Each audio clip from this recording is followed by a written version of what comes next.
Hola, ¿cómo andan? Buen sábado para todos. Tenemos un lindo programa por delante. Vamos a hablar de política, no podemos eludir el tema. Lo vamos a hacer con Gustavo Segré, analista internacional. Y después nos vamos a dejar un buen tramo de semanario para charlar con un viejo conocido, pero que siempre tiene historias para contarnos y nosotros para descubrir mucho más de él. Estoy hablando del Negro Álvarez. Le vamos a preguntar por qué no está haciendo teatro y sobre todo qué piensa del teatro actual.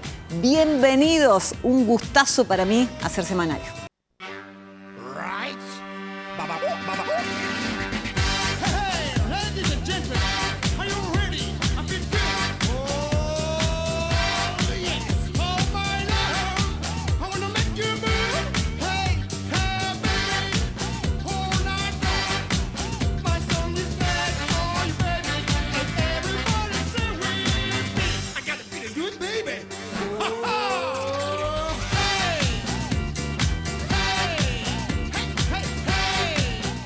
Hola, ¿qué tal? ¿Cómo andan? Bienvenidos nuevamente, horario especial durante todo el verano. A las 22 horas nos vamos a estar encontrando por un buen rato. Después veremos qué sucede más adelante, pero bueno, es un lindo horario sobre todo para encontrarnos, para hablar de temas variados como los tenemos acostumbrados de forma habitual. Y en este primer bloque nos vamos a ocupar de lo que prácticamente sucedía hace una semana en Brasil. Estoy hablando de la toma de algunos edificios públicos por parte de seguidores de Bolsonaro. ¿Cuál es la situación en este momento en el vecino país?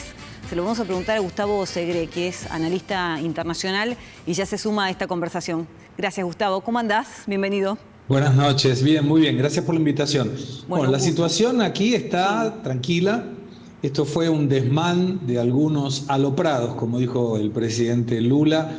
Esto quiere decir algunos vándalos que rompieron patrimonio público y que obviamente generaron preocupación, no por la cuestión de este intento de golpe, como se le menciona en la prensa internacional, porque al no tener el apoyo de ninguna fuerza de seguridad es poco lo que uno puede intentar en golpe de Estado, ¿no? Pero sí en esta cuestión de vandalismo, de ruptura del patrimonio público y obviamente porque de alguna manera las instituciones de la democracia, como es el Congreso Nacional, la Casa de Gobierno y la Suprema Corte de Justicia, los tres poderes, fueron rotos y fueron ocupados. Y esto debe ser investigado, los responsables deben ser procesados por la justicia y responderán por los crímenes que puedan llegar a haber cometido. Lo curioso es que se detuvo a mucha gente, más de 1.500 personas, y ahí se observa que esta manifestación, que según muchos de los participantes había comenzado en forma pacífica, se fue perdiendo el control. Hay familias detenidas con chicos que ya salieron obviamente de la prisión, gente de edad, y no se conocen terroristas que vayan en familia a pedir un golpe de Estado. Así que hay mucho por descubrir, hay mucho por investigar, pero lo cierto es que la situación está totalmente normalizada. ¿Se sabe quién o quiénes estuvieron detrás de este intento de toma de edificios públicos? ¿Bolsonaro, por ejemplo? No hay ningún indicio de que Bolsonaro pueda haber participado. Se atribuye obviamente a simpatizantes bolsonaristas por una cuestión muy simple, era oponerse a la asunción del presidente Lula. Y claramente quien se opone a este gobierno es opositor al gobierno, y los opositores son bolsonaristas. Entonces era bastante fácil descubrir quién podría ser. Pero hay algunos videos que han pasado por grupos de WhatsApp y redes sociales que muestran algunos infiltrados, algunas personas de la izquierda inclusive, que nunca pierden la oportunidad de atizar a la gente, de propagar el odio y de aprovechar esta situación y generar más violencia también. Pero todo esto está en manos de la policía, en manos de la justicia. El gobernador de Brasilia, que es la capital, que es considerada una provincia junto a las otras 26, tiene pedido de prisión, lo mismo que el ex ministro de Seguridad del Distrito Federal que se encuentra en Estados Unidos, y también están siendo investigadas varias empresas que según la justicia habrían financiado esta manifestación. Bien, vos sabés que las imágenes, por supuesto, impactaron el mundo entero y demás, y más de uno nos preguntábamos, pero qué falla semejante en la comunicación, ¿no? En la misma seguridad que les hayan permitido avanzar. ¿Qué pasó? ¿Qué creen que pasó allí? Bueno, en principio se especulaba con que iba a ser una manifestación pacífica. De hecho, hay un audio del viceministro de Seguridad que le informa al gobernador en un momento que la manifestación era pacífica, que los manifestantes habían aceptado ser acompañados por la Policía Federal y nadie va a hacer un golpe de Estado acompañado por la policía. Eso presupone que no era la voluntad de la gente, sí romper el patrimonio público, que está mal, que es censurado, es un delito y debe ser condenado por tal. Pero no esa cuestión del golpe de Estado. Vos fíjate que en el 2017 hubo nuevamente una manifestación, el gobierno en ese momento era de Temer, Michel Temer, el Movimiento de Liberación Sin Tierra irrumpió en el Congreso Nacional, rompió todo lo que tenía por delante y en ese momento el actual ministro de Justicia, para quienes estos participantes eran golpistas, atribuyó el mismo episodio a actos políticos y no se levantaron ningún tipo de cargos por la misma ley que en este caso. Así que eso también es, la verdad, que bastante penoso, donde un gobierno, dependiendo si es gobierno o oposición, observa este tipo de agresiones de una forma o de otra. No creo que nadie se haya beneficiado particularmente por esta situación, pero ¿cómo repercutió en las imágenes, tanto de Bolsonaro como también de la de Lula? Bueno, Lula se benefició porque concentró gran apoyo de toda la población, obviamente. El 93% de la población brasileña está contra este tipo de actos. El 7% debe ser gente que ha participado simpatizante con ellos, pero es totalmente censurable, no se acepta que haya irrupción a las instituciones democráticas y mucho menos vandalismo, ¿no? Ruptura de patrimonio público y o privado.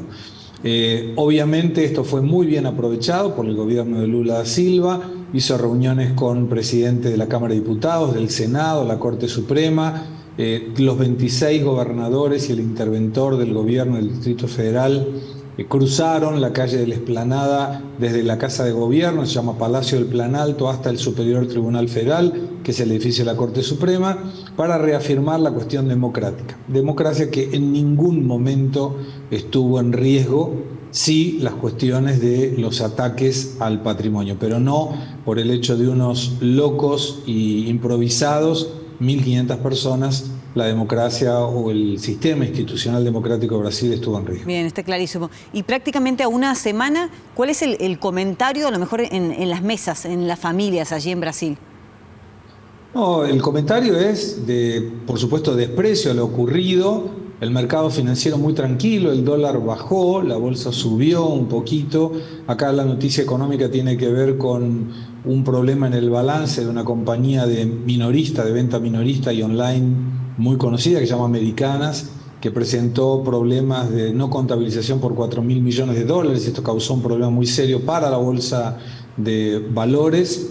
Pero yo te diría que hoy la preocupación está en cómo hay censura de opinión en Brasil en muchos medios de comunicación. ¿Censura de opinión? Censura, sí. Voy a dar un ejemplo propio, es autorreferencial, no es muy bueno hacer autorreferencia, pero sirve. Si yo digo que hay censura en Brasil, en un medio brasilero, mis cuentas de redes sociales automáticamente salen del aire.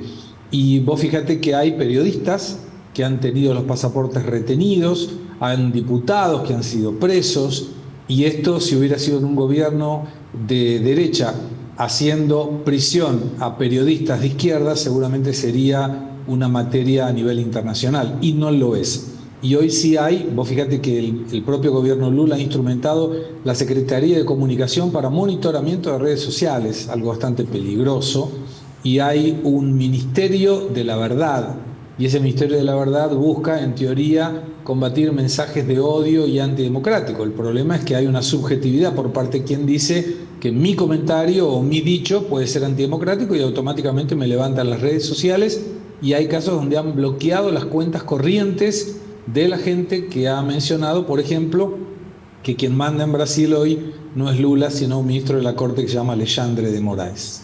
Ahora, lo que me estás contando es tan grave como el intento de toma de edificios públicos allí en Brasil.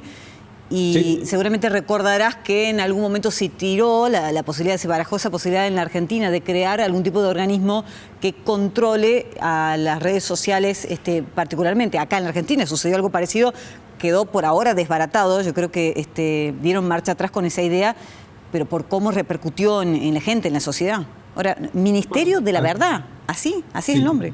Sí, así se llama, Ministerio de la Verdad y Secretaría de Comunicación para el Monitoramiento de las Redes Sociales. Y vos fíjate que hay un canal que hace humor ácido, humor crítico, se llama Hipócritas, y este canal, que es un canal de YouTube que ha sido desactivado, 2 de sus 3 integrantes principales se encuentran fuera del país porque tenían miedo por su seguridad. Y esto porque el ministro de la Corte, Alexandre de Moraes, había dispuesto que sean detenidos. Y el problema es que cuando hay una determinación monocrática de alguno de los miembros de la Corte, no hay instancia de apelación, porque es el tribunal más alto de la justicia. O sea, si hay un juez que determina una acción judicial, siempre hay recurso, Cámara de Casación, eventualmente la propia Corte, pero si hay una determinación de la Corte no hay a quién apelar. Esa es una situación que se está viviendo en Brasil, que es preocupante, la gente está con miedo de opinar y uno debe tomar mucho cuidado de cómo manifiesta sus ideas precisamente por eso. Y otra de las cuestiones que se están haciendo es de algunos medios de oposición al gobierno Lula, se desmonetiza el canal de YouTube, con lo cual se le quita ingresos y claramente se le genera problemas para la administración de divulgar sus ideas de oposición. Te pido mínimamente una reflexión sobre cómo mirás a la Argentina desde allá, desde Brasil. Siempre con preocupación, y preocupación porque observo, por ejemplo, a la vocera presidencial que festeja que la inflación no llegó al 100% como si eso fuera una conquista maravillosa, cuando en realidad estamos cuartos en el mundo. Eso es lamentable, tenemos la inflación más alta de 1991 y el problema no es la situación, sino que el gobierno no haga nada para mejorar. Y cuando un gobierno está inactivo, por los problemas que sean, pueden ser internos, como en el caso de Alberto Fernández en su disputa con el peronismo, con la cámpora, con el kirchnerismo, todos pagamos las consecuencias, inclusive los que no vivimos en Argentina, claramente porque somos argentinos, aunque residamos en el exterior, pero tenemos amigos y familias en Argentina que padecen de estas cuestiones. Y el tema es bastante simple de resolver. Bastaría gastar el gasto público, bajarlo, bastaría mejorar la cuestión del presupuesto para asignar mucho más recursos a la educación y no tanta la tontería del todes y todos. Y esa situación desde el exterior se ve con preocupación porque no hay expectativa de mejora. Uno puede tener la peor dificultad en la vida de lo que sea, económica, de enfermedad o lo que sea, pero si uno no trabaja para mejorar esa realidad, el futuro seguirá siendo negro. Y eso es lo que vemos con mucha pena. Gustavo, muchas gracias por la charla. Que siga muy bien. Hasta luego. Gracias, un abrazo. Gustavo Segre, analista internacional. Vamos a hacer la pausa, la primera, y en un ratito quédense por ahí porque en nuestro living, un cordobés al que quieren no solamente en nuestra provincia, sino en todo el país. Ya venimos.